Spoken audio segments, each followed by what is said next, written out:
Avoir un mécanicien de confiance, c'est la même chose qu'un médecin de famille, là. Je veux dire, un mécanicien qu'on connaît, qui est un ami d'un parent, d'un proche, qui travaille depuis longtemps sur les véhicules de la famille, à qui on peut se référer, ça reste un atout, là. Mais au niveau de YouTube, c'est une mine d'or quand même, parce que même nous, les mécaniciens, on peut y aller pour se référer des fois. On arrive avec un nouveau modèle qui vient de sortir, il y a un problème, quelque chose, on n'est pas capable d'avoir la documentation rapidement, même avec notre réseau de contacts, ces choses-là. On peut aller voir si quelqu'un, quelque part sur la planète, a déjà eu un problème qu'on trouve rarement, puis on trouve souvent des réponses. Salut tout le monde, aujourd'hui on a la chance de recevoir des invités extraordinaires. C'est des gens qui sont complètement normaux mais qui ont développé un talent ou une expertise dans un domaine en particulier. Ils ont des choses à nous dire, ils veulent nous partager des trucs qui vont nous aider à mieux gérer nos finances personnelles. S'il vous plaît, parlons-en et écoutons-les. Est-ce qu'on devrait acheter usagé, neuf? C'est quoi les critères qui déterminent le type de voiture qu'on achète par exemple? Est-ce qu'on achète n'importe quel type de voiture? En fait, première question, c'est nos besoins. Quels sont nos besoins? Si c'est une voiture qui va rouler des longues distances, qui a besoin d'une très, très grande fiabilité pour sortir à l'extérieur de la ville, c'est une voiture qui va aller chez des amis pas loin ou qui va aller au cégep, des choses comme ça prend une voiture qui est quand même sécuritaire, équipée de bons pneus pour l'hiver, vu qu'au Québec, ça prend une bonne voiture quand même. Fait que dans le fond, il y a l'option, il y a le volet budget. Il faut surtout voir quels sont nos budgets au niveau entretien. On peut trouver une voiture de luxe, pas chère, usagée, mais qui va coûter très, très cher d'entretien à long terme. Donc, dans le fond, c'est tout ça un peu qu'il faut voir, là. Mais la grande question au départ, c'est qu'est-ce que j'ai besoin comme véhicule? Après ça, on peut aller vers des choix d'usagers, surtout, parce qu'il y a une dépréciation qui est à considérer là, au niveau d'une voiture neuve par rapport à une usagée. On peut sauver beaucoup là, pour un véhicule de très grande qualité. Mais si on va chercher une voiture usagée, naturellement, on s'engage à payer plus cher de réparation à chaque année. Ça dépend à qui on l'achète, en fait. Là, on parle maintenant, beaucoup de voitures sont louées. C'est un prix fixe par mois. C'est sécurisant pour le budget, mais à la fin, il ne nous reste rien. On n'a pas payé pour rien. En fait, on a loué un véhicule. Souvent, avant de la remettre, il y a des freins à changer, il y a des réparations à faire. Fait qu'on a des coûts à la fin d'un bail de location de voiture, souvent, à moins de relouer en même temps, là. Mais alors qu'avec un véhicule usagé qui a été entretenu par quelqu'un, soit qu'on connaît ou qu'on le prenne chez un vendeur, mettons, qui est fiable, mais on peut avoir un véhicule qui est en très, très bonne condition, usagé, oui. Bien, quand on en devient propriétaire, on ne peut pas se laver les mains de l'entretien puis faire comme écoute, je vais juste réparer ce qui brise. Là, on va être perdant parce que là, la dépréciation va être accélérée.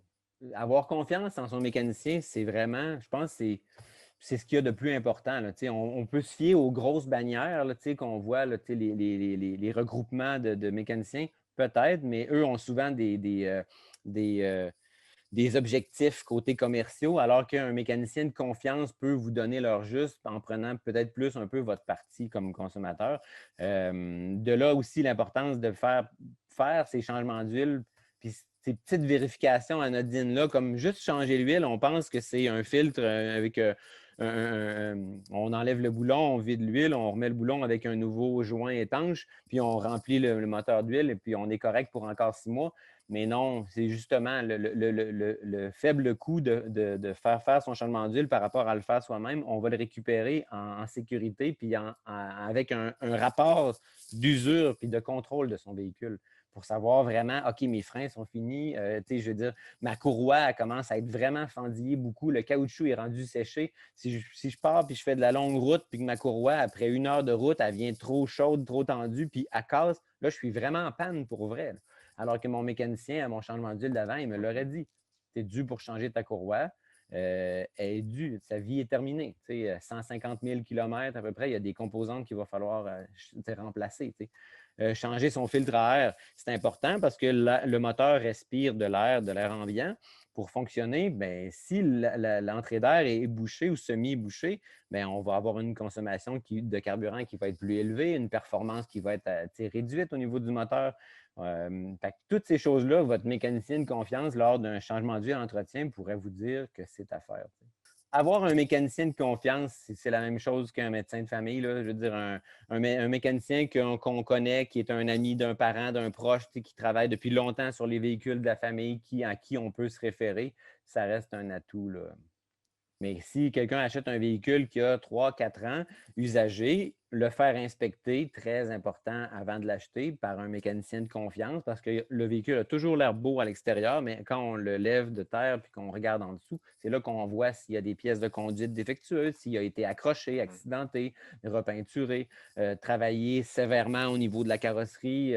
On peut aller voir ça. Un mécanicien compétent peut tout déceler ces anomalies-là, puis vous en faire part. Là, vous allez pouvoir négocier sur le prix, vous allez pouvoir l'acheter ou pas. Puis après ça, on continue l'entretien selon ce que le mécanicien de départ a vu lors de l'achat du véhicule usagé. Mais qu'est-ce qu'on devrait réparer avant qu'il brise, par exemple? En fait, c'est les entretiens préventifs, mais pas n'importe lesquels. Ceux qui sont spécifiques vraiment aux pièces de conduite, aux fuites d'huile, aux fuites de liquide, de refroidissement. Faire justement des vérifications périodiques, rigoureuses, là, pour avoir un bilan complet de l'état de notre véhicule, pour savoir vers où on peut aller. Quelqu'un qui va vous dire que vos freins sont à changer dans environ 6 à 8 mois, mais on peut considérer avoir à mettre 300-400 $ sur des freins au printemps d'après ou à l'automne d'après. On peut, les pneus, on sait, quelqu'un qui va nous dire je ne pense pas que tes pneus sont bons pour un autre hiver. Bien, on ne les conservera pas, mais on va pouvoir budgéter pendant le restant de l'année, mettre des pneus à la saison d'hiver suivante. Ce type d'entretien-là. Là. Les pièces qui brisent le plus sur un véhicule, ça se trouve être au niveau du système de freinage et de direction-suspension. Alors, quelqu'un qui vous dit, si vous avez un amortisseur qui commence à perdre du gaz ou du liquide à l'intérieur qui va être moins fonctionnel sur la route, mais ne nécessite pas nécessairement une réparation immédiate. Mais quelqu'un qui vous dit, vos freins à l'arrière sont presque terminés, vous devez les faire prochainement, mais là, ça vaut la peine d'avoir consulté un expert qui va vous le dire. Pas juste quelqu'un qui regarde à travers les rayons de la roue pour vous dire ah, ça a l'air encore bon. Ça, c'est ce qu'on parle d'entretien rigoureux. C'est quelqu'un qui va vérifier vraiment en enlevant les roues, qui va prendre le temps de vérifier l'épaisseur des plaquettes et des disques de frein, souvent pour valider la longévité des freins, là, des pièces de conduite, parce que c'est important, justement. Tu parlais des conditions climatiques là, au Québec qui sont particulières avec le Très calcium dans difficile. les routes. Souvent, on voit une espèce de croûte de calcium blanc là, sur les Mhm. voitures. Est-ce qu'on devrait nettoyer ça pour éviter Est-ce qu'on devrait faire de l'anti-rouille à l'automne? Est-ce qu'on devrait faire un cirage? Qu'est-ce qui est utile dans tout ça? Dépendamment du budget, c'est sûr que un anti-rouille fait avec un anti-rouille en cire, là, plus qu'à à l'huile liquide, là, une anti-rouille de qualité qu'on peut faire, mettons, à la fin de l'été, qui va être installé, qui va avoir le temps de sécher, qui va sceller les composantes, surtout plus l'auto est récente, mieux c'est, plus l'auto est neuve, autrement dit, là, un anti-rouille de départ. Puis après, on peut le faire aux 2 ans. Là. Quand on parle d'anti-rouille à l'année, c'est que c'est une anti-rouille qui est liquide, végétale, qui coule partout, puis qui ne dure pas très longtemps. Surtout pour le dessous du véhicule, le bas de caisse. Là, maintenant, il en injecte de moins en moins dans les portières parce qu'il y a beaucoup d'électronique, puis ils ont eu plusieurs problèmes avec ça. Est-ce que c'est bon d'en faire à chaque année? C'est libre à chacun, mais un bon anti-rouille, peut-être aux 2 ans. Laver son véhicule, les lave-autos l'hiver, c'est important, en fait, là, d'enlever justement cette croûte qu'il y a sur la peinture. Puis surtout, durant les longues périodes, quand on ne lave pas notre véhicule, il y a de la poussière métallique dans la neige, dans la poussière sur la route de frein ou de toutes sortes d'usures, de composantes qui fait que ça fait des picots de rouille sur le véhicule, puis ça tache la peinture. Une voiture blanche qu'on ne lave pas du tout de l'hiver là, au printemps, elle est toute picotée orange. Fait que dans le fond, ça, c'est important quand même de faire un lavage là, régulier du véhicule pour entretenir la peinture, justement, pour enlever les polluants et les composantes qui peuvent endommager la peinture. La moto sans contact, les journées qui fait beau. C'est ça, Ça, mais oui, même c'est s'il fait ça. en dessous de zéro, est-ce que ça peut être correct ou on peut Moins briser la 2, moins voiture? 5, -2, -5, c'est correct là, parce que l'auto a le temps de sécher, surtout si on y va le jour, puis après ça, on On roule roule. une distance, c'est correct. Là. Mais c'est sûr que le problème qu'on a avec le rinçage d'auto l'hiver, c'est les caoutchoucs de porte qui peuvent coller. Fait que là, on se ramasse qu'on veut ouvrir la porte, les portes n'ouvrent plus, un peu comme après un épisode de verglas ou de tendu, souvent ça fait ça. Mais là, à ce moment-là, on peut y aller avec un gigolo ou quelque chose comme ça sur un linge, puis on peut mettre sur les caoutchoucs de porte pour empêcher qu'ils collent. Là. Mais ça c'est plutôt rare que ça arrive avec les voitures modernes, mais l'intérieur du véhicule est important aussi. On a, quelqu'un qui pourrait prendre juste une petite demi-heure pour installer du papier journal dans le fond de son véhicule, en dessous des tapis d'hiver, pour absorber le plus possible de cette eau gorgée de sel-là. On sait que les autos maintenant ont des systèmes technologiques vraiment avancés avec plusieurs systèmes électriques qui passent dans le plancher parce que c'est une place qui est sûre pour passer l'électronique. Le filage dans le bas des portières ou dans les bas de la caisse, justement, ben ça, c'est sujet avec l'humidité des tapis et le sel et tout ça, des contaminants, de venir corroder, oxyder, empêcher les bons contacts, créer des anomalies au niveau des systèmes audio-vidéo, au niveau des systèmes de contrôle. Fait que ça, on a vu ça souvent, souvent, souvent. Là, au niveau des pieds du conducteur, quelqu'un qui se secoue les bottes au niveau des pédales, du pédalier, va causer des problèmes dans l'électronique qui est souvent situé dans ces endroits-là. Là. Ah, c'est intéressant parce que moi, c'est quelque chose que je fais depuis toujours, me secouer les pieds à l'extérieur du véhicule avant de Oui. rentrer, puis de mettre le journal en dessous du tapis. Mais c'est toujours des choses que tu dis, je ne sais pas si c'est ce que je fais ça pour rien ou. Ben euh, oui, non, c'est vraiment efficace, là, vraiment, vraiment efficace pour aller absorber le plus possible. Puis en même temps, ça facilite au printemps le nettoyage du véhicule parce qu'on ne se ramasse pas avec un tapis gorgé de sel, avec une croûte blanche qui est difficile à faire partir avec du vinaigre, puis une ouais. brosse, et la balayeuse, tout ça. Ça fait partie d'un entretien préventif, ça, assurément, à l'intérieur du véhicule, le plancher, là, souvent. Là. Oui, parce qu'en même temps, ça empêche de faire oxyder, puis d'une usure prématurée, puis d'une perforation du plancher, là, justement. Parlons des outils technologiques. Là. Tu sais, je pense à YouTube. Il y a beaucoup de gens qui, de plus en plus, vont aller, par exemple, regarder comment changer mes breaks sur YouTube. J'imagine qu'il doit y avoir du bon à ça, mais j'imagine qu'à un certain moment, je veux dire, on arrive au bout de ses compétences ou peut-être y a-t-il un aspect légal que tu dis, je n'ai pas le droit Ouais. de faire ça par moi-même.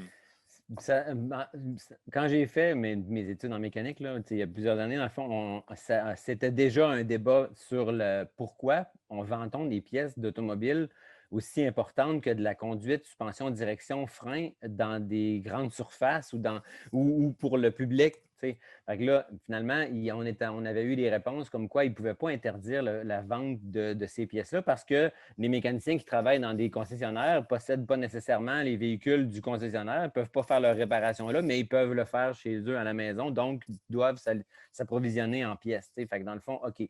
Mais au niveau de YouTube, c'est une mine d'or quand même, parce que même nous, les mécaniciens, on peut y aller pour se référer. Des fois, on arrive avec un nouveau modèle qui vient de sortir, il y a un problème, quelque chose, on n'est pas capable d'avoir la documentation rapidement, même avec notre réseau de contacts, ces choses-là. On peut aller voir si quelqu'un, quelque part sur la planète, a déjà eu un problème qu'on trouve rarement. Puis on trouve souvent des réponses. Mais pour ce qui est de la méthodologie puis de l'outillage, ça, ce n'est pas donné à tout le monde quand même. Il y a plusieurs véhicules européens qui ont une nécessité d'outils vraiment spécifiques. Là. Mm. Puis quand on commence à travailler, on se rend compte, oh, j'ai pas telle douille dimension, j'ai pas de la longueur de ça, ça me prend un joint coudé, ça me prend, un peu, ça dévisse pas, il faut que je chauffe avec une torche à l'acétylène ou j'ai un morceau à couper plutôt que d'essayer de le dévisser, sinon je vais briser d'autres choses. Ça reste quand même un métier en soi, le mécanicien. Alors, il y a des choses qu'on peut faire à la maison, aider peut-être d'un ami mécanicien ou de quelqu'un qui connaît la mécanique. Puis, mais des fois, se lancer dans des trop gros projets, ça risque de coûter cher en bris, peut-être subséquent par après. Là. En effet. Puis, J'ai vu des histoires d'horreur de freins qui se sont démontés, de plaquettes de freins montées à l'envers, de roues mal vissées suite à l'installation de ces roues d'hiver, d'été. Ça arrive à toutes les saisons. On voit les gens arriver, des véhicules sur la remorque. Qu'est-ce que tu as fait? Ben là, j'ai fait mon changement d'huile. Ouais. Tu n'as pas mis assez d'huile ou c'est pour ça un peu là, ouais, ouais. Ben, je connais quelqu'un aussi qui a effectivement perdu une roue là, parce qu'il a fait son changement de roue lui-même, puis il avait mal Mm. vissé, puis Oui, finalement, oui. il était ramassé comme. Pourquoi ma roue, elle me dépasse sur la route?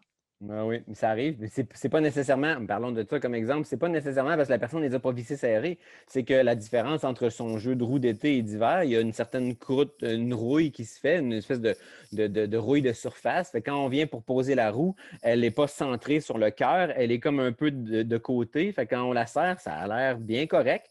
Mais quand on arrive sur la route, la roue devient lousse, puis on la perd. Fait que dans le fond, là, avec la vibration, les noix finissent par dévisser. Puis pourtant, le client va dire oui, non, non, je l'avais vissé serré. Mais Tu sais, Ouais, comme si c'est comme la couche de rouille qui peut faire Oui, la différence exactement. qui C'est joue pour juste ça. ça. Ou mal rentré sur le cœur, ou des roues en alliage. Maintenant, les roues en alliage sont très populaires parce qu'ils sont légères. Puis, dans le fond, ils peuvent permettre une dissipation de chaleur au niveau du freinage. C'est pour ça qu'on met des roues d'aluminium. Puis, il y a aussi le poids non suspendu du véhicule, tu sais, en tout cas, qui travaille mieux, faire travailler mieux la suspension. Bien, dans le fond, ces roues-là oxydent beaucoup avec nos conditions climatiques. Ça fait une espèce de poussière blanche là, d'aluminium un peu. Là. Puis ça vient vraiment truquer un peu la façon dont la roue est assise là, à sa place. Fait que ça, c'est des choses que quand tu le sais pas, tu peux faire des erreurs franchement dangereuses. Ben oui, en fait, oui, oui, c'est ça. Mais perdre une roue en arrière, c'est moins pire. L'auto va tenir quand même stable, mais perdre une roue en avant, ça peut être catastrophique, là, vraiment. Là. Au niveau, justement, tu sais, disons, j'ai un petit problème, je sais pas, mon miroir est cassé, je mets du tape pour le réparer. Mm. C'est-tu correct ou à un moment donné, tu dis non, non, faut changer le miroir. Ça, c'est quelqu'un d'habile peut peut-être manuellement, tu sais, qu'un peu d'outillage dans le garage, quelque chose peut aller tu sais, au surplus d'auto. Mettons, on pense à Pintante Auto, des choses comme ça. Dans le temps, LKQ, ils ont des pièces comme ça qu'on peut aller démonter sur les véhicules. Comme ça, on le démonte, donc on sait comment c'est fait. Après ça, on arrive sur notre propre véhicule, on le sait comment le démonter sans le casser. Puis, on remonte la pièce qu'on a achetée usagée. Même s'il n'est pas de la même couleur, c'est pas trop grave. Au moins, on a un miroir qui est fiable, qui est rigide, puis qui est légal. Parce qu'un miroir avec du tape, s'il est à gauche, c'est pas légal. À droite, on peut ne pas avoir de miroir à droite, mais à gauche, c'est obligatoire. Fait que si vous OK. vous faites arrêter avec un policier qui connaît moindrement, qui est un peu attentif, mais il ne laissera pas passer un miroir qui tient avec du tape là, à gauche. Mais merci beaucoup. Ce fut vraiment très intéressant. Ben, de rien.